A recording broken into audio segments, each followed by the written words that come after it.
Hey, what's up, everybody? It's me, Disbearity here, and today I'm going to be watching and also reacting to Sayl the Faithless gameplay showcase. And as you guys know, this happened a couple of days ago, and real life be real life. And this week here, the DLC is coming out on December 4th. So it is pretty exciting to see that this DLC, is finally coming to light. And also on December 4th, what's happening is the Total War. Basically, they're going to be showcasing a lot of Total War. Basically, it's the 25th anniversary of Total War, and that it's also been rumored that um 40K Total War could be announced anytime soon on December 4th. So I'm excited to see what happens with that. But again, before we get started though, as always, like and subscribe towards the end of the videos. You guys think that y'all enjoyed it. Now let's go ahead and officially get on into it. Twisted, scheming, betrayer. Just how he'd describe himself, all according to plan. Sayl is someone who should not be trusted by anyone. Stab, stab, stab, stab, So stab, stab. another Why need bind to say. yourself to a god when you can double down on yourself? If you can trick a demon, then a mortal's just as easy. And if they Factual. won't bend, break them.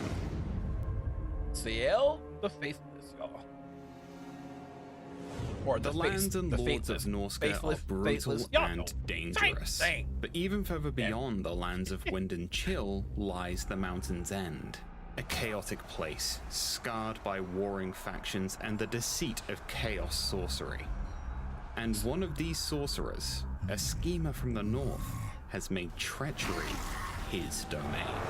So keep in mind, this is Sayl. His faction location is in a new territory in northern Cathay, or in the mountain region. Forgot the name of it, but yeah. So they opened up a new region, okay, which is quite nice. Because, it was feeling very cramped.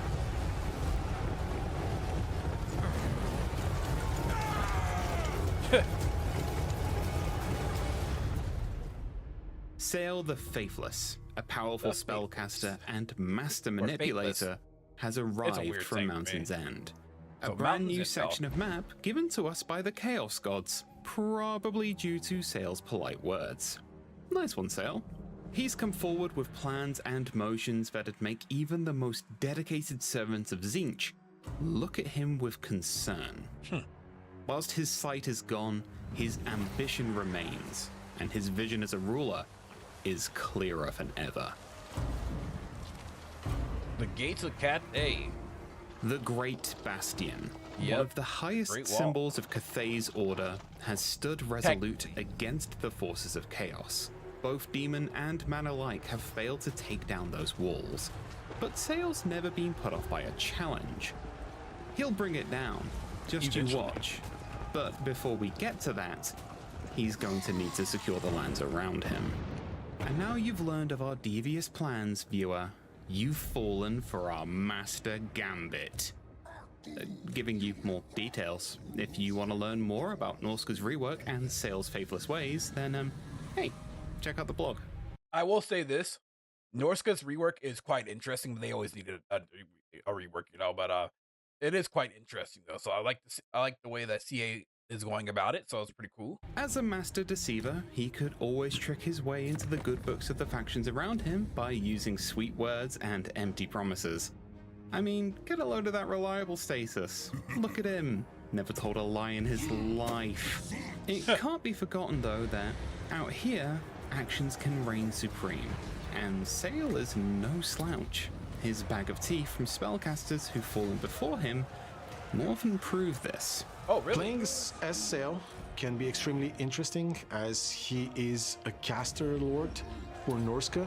My favorite Sayl spell has got to be the Night Maul, as this nightmarish creature appearing on the battlefield and plowing through enemy lines can be quite a lot of fun A wind spell, hey, in a weird kind of way. pretty baller.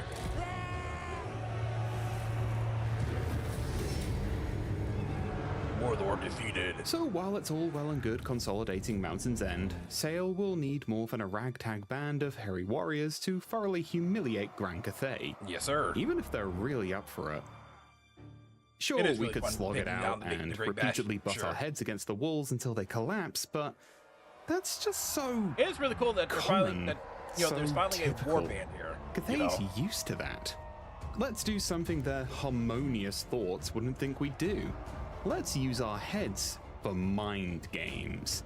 I think it's high time we manipulated Cathay into a false sense of security.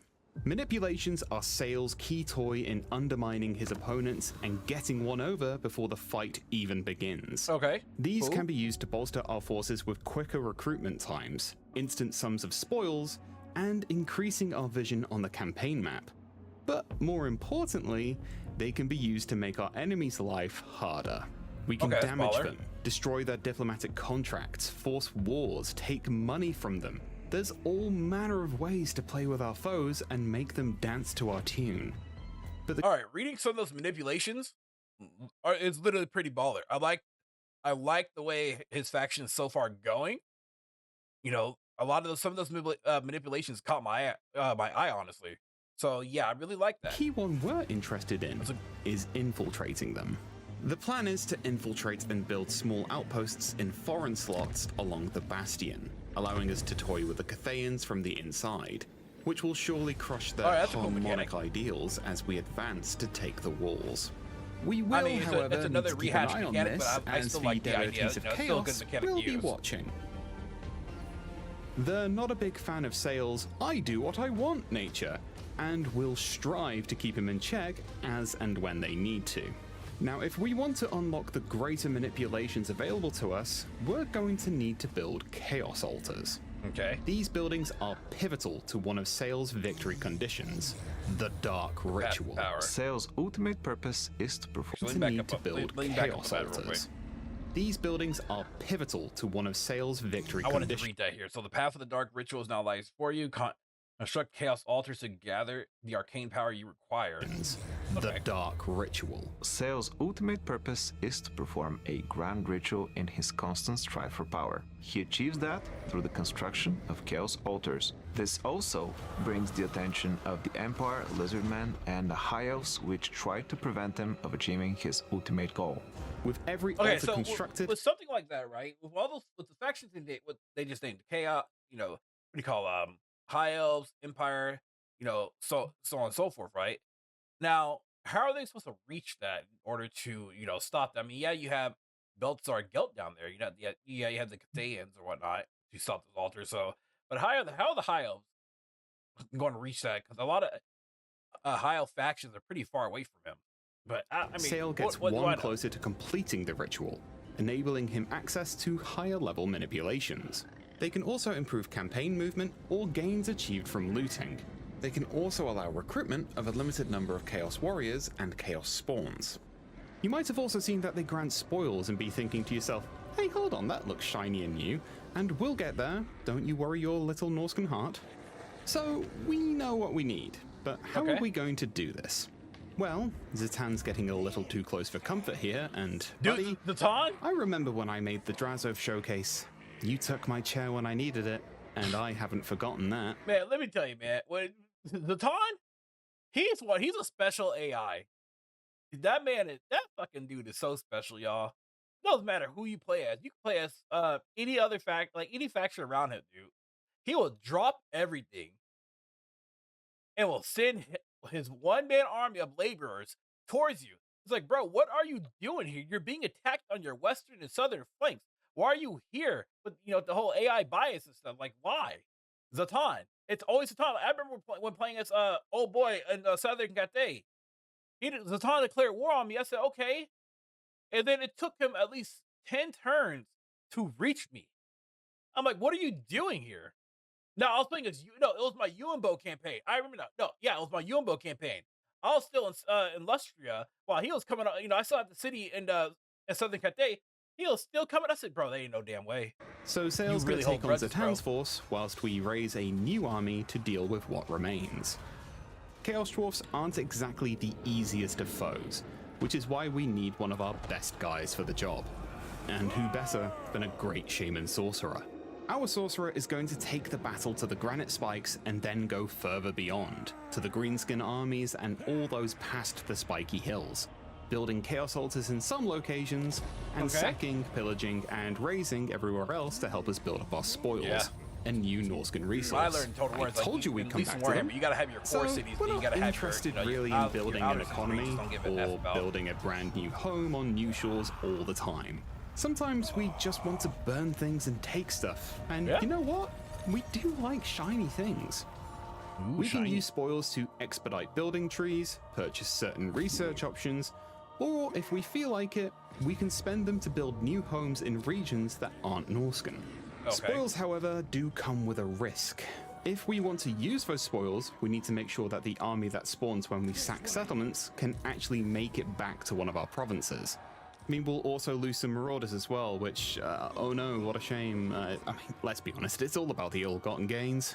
Whilst that's going on, Sayl's plans are going to take him on a little journey. See, Sayl might not be Norscan, but even he can be compelled by the will of a hunt. Yeah. The Bloodshriek Chimera, the voice of the wastes, is in our midst, and to tame this monster wouldn't just make the Norscans realize who's top skin wolf What around model is here, that? Is that a dragon model? but it'd also be incredibly useful in our war on Cathay.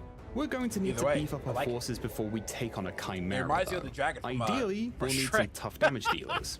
So we're going to build up our retinue of Donkey Fight, Marauder there you go. Bearmen, as well Hey, as I like building it, though. towards I Thamir feel it. forces. We'll be kept in check by our new hero unit, the Thamir Noble. The Femir Noble is a new monstrous hero that excels at fighting enemy Oh, infantry nice. and buff up Scaly, damage other dealing. Femir and Nice. monsters around him, and can be quite a danger on the battlefield. So Sayl's off on his little journey, and might even consolidate more of the lands north of Cathay, should that be useful to us. With him on his hunt, and our great shaman sorcerer heading out west, I'd say this might be an ideal time for a montage, no? Hey, montage. Sayl, Oh. in comparison to other Norscan lords, is much more attuned to chaos. But not only. He is a capable spellcaster and also serves with diplomacy as much as he does with the sword. Dermacon. Man, that man's campaign was broken as fuck, dude. That dude, there was a certain point in his campaign that I played, I just became too strong. Like, it got boring. Like, towards the end, I was just like, Shrek thing. Shrek, bro.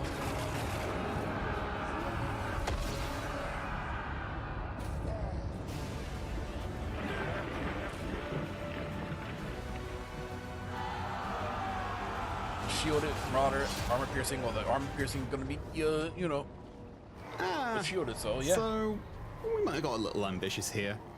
In our expansion into the west, we might have taken Grimgor. Grimgor's glory, and we're looking like a mighty fine replacement trophy. Our sorcerer's army is pretty tough, but the forces of chaos have their eyes on us, so manipulations would be risky. I love that little eye. We've the made whole friends with eyeball motion that Tamakan they as give well, you but he's a little when it stalks you preoccupied or right not. now, so Tamakan, yeah. we can't really rely on him. So we'll get our sorcerer to pull back to Granite Spikes and recoup before we try and What they really mean is the anti-bias hasn't kicked in yet, so it hasn't targeted the player just yet. That's what they really mean. stop Grimgor. And, good luck, buddy. I really have a feeling this won't go well.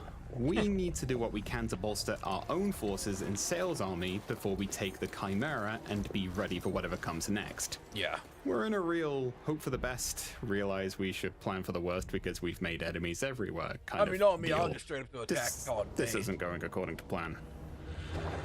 What do you mean? You could, hey, with great planning, you can beat that army. Who cheese that battle?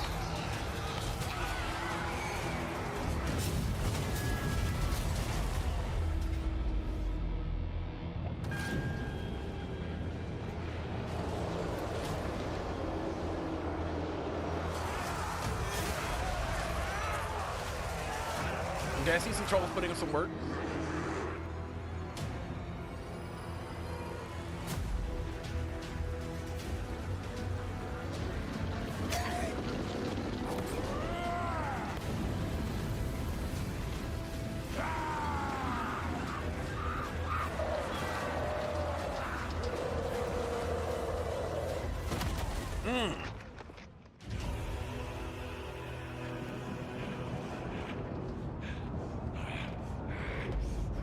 Grimgor is ready to go.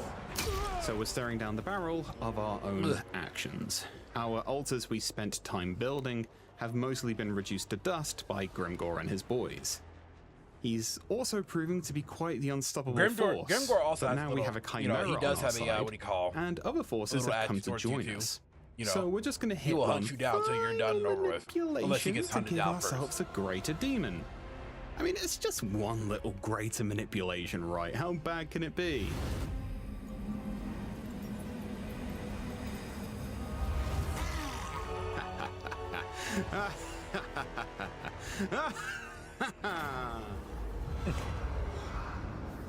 Well, matters might be bad, but Sayl's not going down without a fight.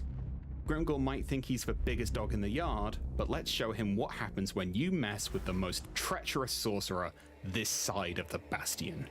Taking down Grimgor's army is a pretty tall order, but thankfully we've got a very tall fella. I noticed this and guy also a a couple very times too. angry, hairy fella. The Runecaller is a variant of the Cursed Aden, where not only it has two heads, Curse Eden Runecaller, so it has a dual personality. I wonder what that means. Holy shit. That's actually kind of unique. Lesser spellcaster, I guess it knows a couple spells, not too much. It has armor piercing, and it also causes terror, of course. and two So it's different natural. personalities. It can also cast spells. That means a giant that can cast spells. Yeah, that's baller. I guess this is the whole dual personality. One side's pretty. Bjorkbear's truck is a Idiotic, formidable the other side's legendary pretty hero bright, so- who is the leader of the Bearmen and is one of the toughest when it comes to hand-to-hand combat. He can stay and keep those lines for a very long time while buffing Wait, let me go back. is quick. one of the toughest when I it was trying to comes pause to it. Shit. hand-to-hand combat. He can stay and keep those lines. So wait, this is a bear? You're telling me? That's my kind of character, y'all. Disbearity bear. I love it. So it's anti-large melee expert. So even though it's it gets an anti-large bonus, the melee it can handle itself. It gets that frenzy as long as it has high high moral, and then it has generation. So which if I recall, you got to cast fire on it or whatever to keep it from For regenerating. a very long time while buffing That's up cool. friendly That might marauders actually come around up him. because it's a bear. I mean, it's a bear. That Doomdiver Who doesn't like catapult bears? that took out our Great Shaman Sorcerer is still here. But I don't think they were accounting for us Blood having a Strike Chimera. Holy shit, it looks cool. Multi-headed. Again, I wonder what that means. Damage dealer, causes terror, and also is a flying unit. With a leadership of 85. So let's turn up the heat a little bit. The Chimera is a single entity monster that is best utilized against enemy infantry. It has several different heads that can be quite dangerous, and you do not want to be standing in front of any one of them. Now that we've sown a little chaos in their artillery, let's keep up the dreadful portents for their missile line. The Dreadball. Dreadball is a What the new fuck? A new unit, burrowing move. So it moves underground, survival instinct, special range weapon, and scaly skin. unique Tier type 3? of monster that doesn't really move around the battlefield in a normal way.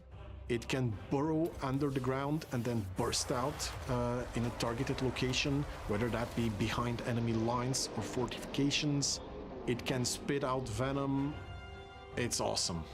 Even Now, with our if they don't have reinforcements special coming aid, in, gonna be this poisonous? battle is I turning mean, a or should it be little poisonous? bloody. Will it be? But we're starting to make Grimgor regress his choices.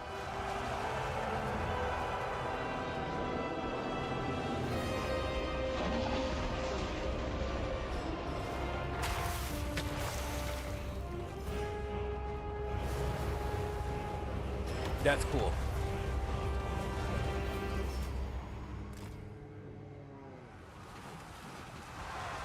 So Grimgor's living up to his name, Grimgar, he doesn't run, bro. and the Chaos He ain't Gods have done come to yet. collect, and our altars are in ruins. This machination isn't working. We're gonna need to rethink this. But if you think this means that Sayl's ways will change, then you couldn't be more mistaken. Sayl will try again. And And again. again. And again. And again, if needs be. One thing I will For say, there's y'all, always CA does know another how to make scheme some at great, hand, phenomenal cutscenes. another though, leader in to the ends of corrupt, cutscenes. and another demon to bind. He will have his way. Just like how you'll leave your thoughts in the comments and wishlist now. If you guys enjoyed this video, please leave a like and also hit the bell notification down below. Thanks for watching.